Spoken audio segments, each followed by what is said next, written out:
All right, hey everybody. Welcome back to Pursuing Ultra Episode 2. Today we are going to talk about physiological testing and assessments. Let's get into it.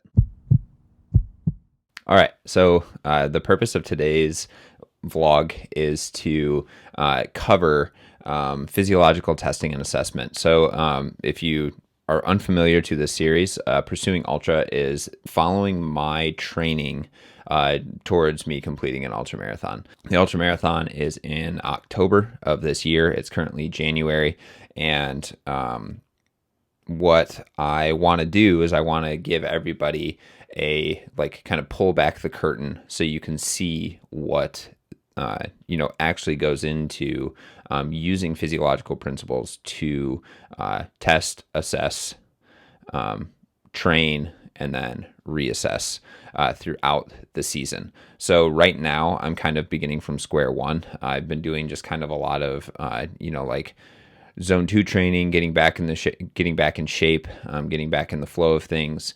And the first thing that I like people to do is to start with 2 or 3 weeks of just unorganized training. It doesn't mean it's disorganized. It just means that, you're going out and you don't have a plan other than I'm going to go for a walk for an hour. I'm going to try to jog for 30 minutes here and there. So for me, I'm following the same thing. That's just me trying to get back in shape, see where things hurt. If they hurt, see, how your body holds up over the course of 2 weeks. And then after you start to kind of get in the flow and the rhythm of the habit of training again, then I think testing and assessment is important. So just a quick differentiation between testing and assessment. An assessment is going to help guide training by identifying a certain physiological characteristic that is lacking. So in this video, I'll talk about a 5-1 limiter test. We won't go into it because I'm not doing that this week, but we are going to do it next week. And then a test is something to evaluate your physiology and evaluate potential performance. So today what I'm going to be doing is a 3-minute step test until failure to do a VO2 max test. So this isn't an assessment. This is a test. I want to see what my VO2 max is. I want to see where potential breakpoints are occurring. So ventilatory breakpoints, skeletal muscle oxygen breakpoints, temperature breakpoints, those sort of things. So then I can start to prescribe my training a little bit better. So I'll do the VO2 max test this week, and then I'll do a 5-1 limiter assessment next week. And then those are kind of the two major assessments that I like to do, at least from a test retest point of view.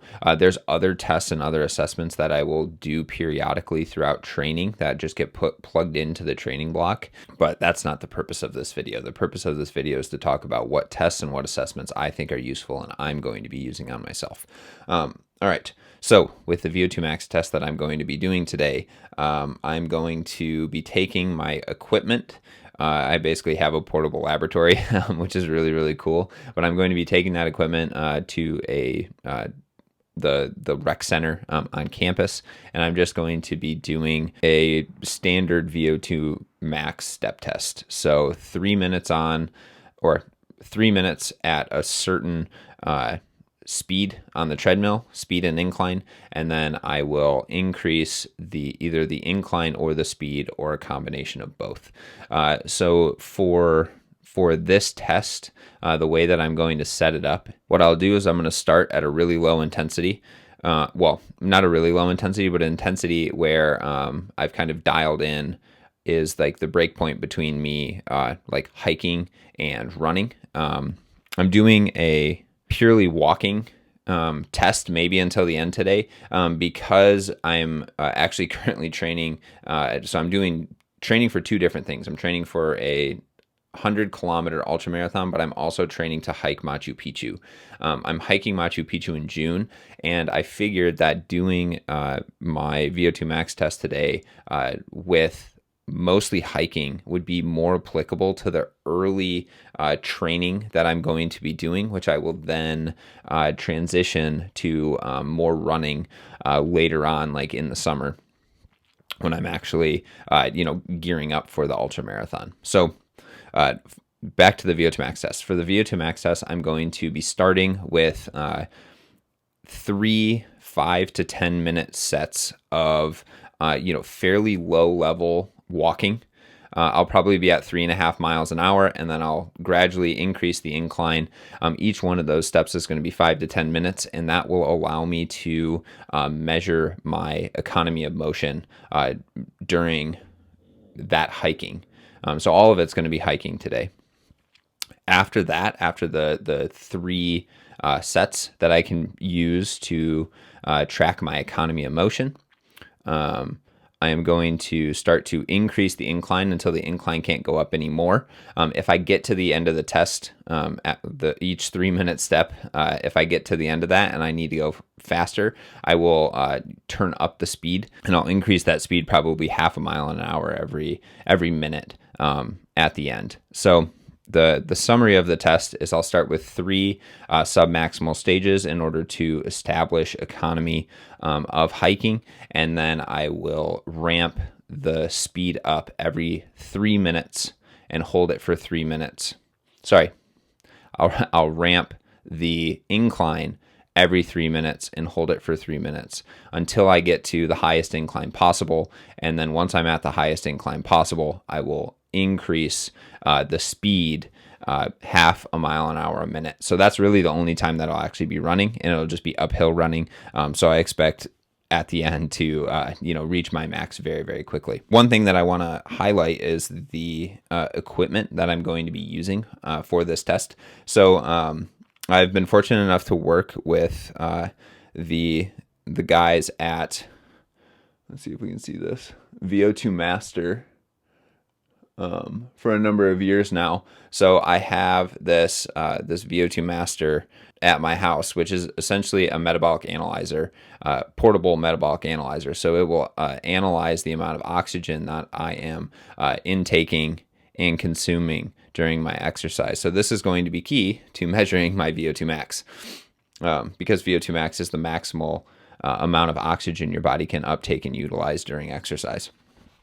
On top of that, a little bit more applicable, I'll be wearing a heart rate monitor. This is just a standard heart rate monitor that actually came with the VO2 Master. I'll be wearing a core temperature monitor. Let's see if we can zoom in on that. So this little device is really interesting because it is able to actually measure your core temperature while you exercise. And something that I've talked a lot about on my Instagram is the importance of knowing your core temperature and heat training. And something that I want to monitor is if I have issues regulating heat, especially in hot environments and those sort of things, because that's something that can be very limiting to performance. And then finally, I'm going to be measuring my muscle oxygen in both my thighs and then my calf during the test with Moxie Monitor. So Moxie Monitor is a near-infrared spectroscopy device that allows you to measure your skeletal muscle oxygenation. And this is important because if we have skeletal muscle oxygenation, let's see if we can zoom in on that, skeletal muscle oxygenation and whole body oxygen consumption, then we can start to get an idea of how our local oxygen is changing differently than our whole body oxygen. And something that I'm really interested in is using Moxie Monitor to really dictate a lot of my training. So that's something that I'm going to explore quite a bit during my pursuing ultra. So I'll be wearing those 4 pieces of equipment. I'll be tracking my speed, and I will be capturing all of that data. Actually, my phone's recording right now, but I'll be capturing all of that data on my phone through the VO2 Master Manager app.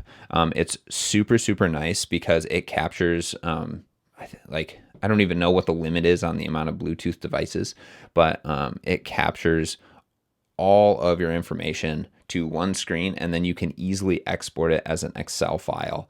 And you can email that directly to the participant that you're working with, yourself, so you can, do more visualization for graphs and those sort of things later on. I really, really recommend using that for people. I'm also going to be, or another thing that you could use is just a Garmin. Garmin works really well with all of these devices, but I really like the VO2 Master Manager app because it allows you to really visualize what's going on in real time right on your phone, and then easily export the data as a CSV file to whoever's interested in looking at it. It also, the VO2 Master Manager will also do an analysis of your data. So it'll tell you your VO2 max, your ventilatory thresholds, and those sort of things. I like to be a little bit like, I look at those, but I also like to take all that data, export it into Excel, and then look at all the data on my own. So that's going to be another video that I make, is just like the analysis portion of the VO2 max test. But yeah, with that, so today I'm just going to go out. I say I'm just going to go out, but a VO2 max test is maximal exercise, so it is hard. But I'm going to do a VO2 max test, and then we'll follow up with a 5-1 assessment later on, and we'll have analyses to go along with those. So I hope you enjoy these videos. If you have any questions, comments, please leave them down below. And if you're enjoying this stuff, subscribe to the channel. This just gives me an indication that people are enjoying it. So it helps me learn what's good and what's not. All right, thanks everyone.